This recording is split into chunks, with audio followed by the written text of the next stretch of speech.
Maging alerto, huwag patangay sa uso ng basta-basta.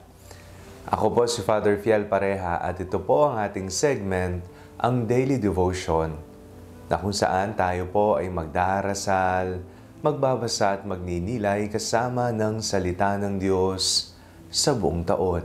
Manalangin tayo. Sa ngalan ng Ama, ng Anak at ng Espiritu Santo. Amen. Halina, banal na Espiritu, liwanagan mo ang aming puso at isip nang maunawaan at may sa buhay namin ang iyong salita. Amen. Our Bible passage for today is from the Gospel of St. Matthew chapter 7, verses 13 to 14, and I read it for you. Enter through the narrow gate, for the gate is wide and the road is easy, that leads to destruction, and there are many who take it. For the gate is narrow and the road is hard that leads to life, and there are few who find it. Maraming mga bagay ang nauuso sa ating modernong panahon.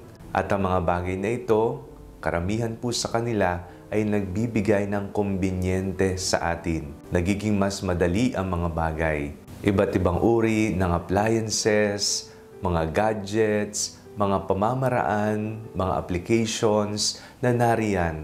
Napakadali. Isang click lamang at marami ka ng kaalaman na maaaring i-search. Mayroon ding mga nauuso hindi lamang mga kagamitan, kung hindi mga filosofiya, mga paniniwala o mga prinsipyo. Mga prinsipyong masasabi natin na nakasentro lamang sa sarili. Mga prinsipyo na kahali-halina na nagbibigay sa tao hindi lamang ng kumbinyente, kung hindi mga kahali-hali ng bagay, mga huwad na paniniwala at iba pa. Maaring ang mundo ay nagbe-brainwash na sa mga tao. Kaya maging alerto, maging mapagmatsyag. Ang ating pong binasang ebanghelyo sa araw na ito ay isa pong paalala sa atin na piliin ang daang makipot. Enter the narrow gate. Kakaunti lamang ang pumipili dito, sapagkat ito nga ay makipot, maraming pagsubok, pero tsak naman ang iyong destinasyon. Sa kabilang dako naman, marami naman po ang pumipili sa daan na napakalapad, napakaluwag. Ngunit kasiraan ang iyong kahihinatnan. Isang paalala po sa ating lahat, maging mapagmatsyag, maging alerto sa mga makabagong ideolohiya, paniniwala, hindi lamang po sa kagamitan, kung hindi palaging tingnan ng ating sarili, ang mga bagay bang ito ay naayon sa katuruan ni Jesus o ito'y mga nagpapanggap, mga huwad na katotohanan. Manalangin tayo.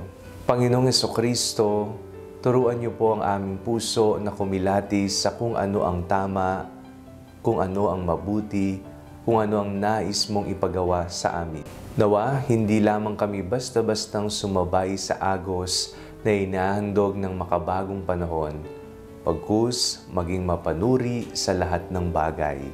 Amen. Sa ngalan ng Ama, ng Anak at ng Espiritu Santo. Amen. Huwag po ninyong kalimutang i-like ang video ito. Mag-comment po kayo and share it with your family and friends. Ang Panalangin Bago Matulog ay may sariling Facebook page na po.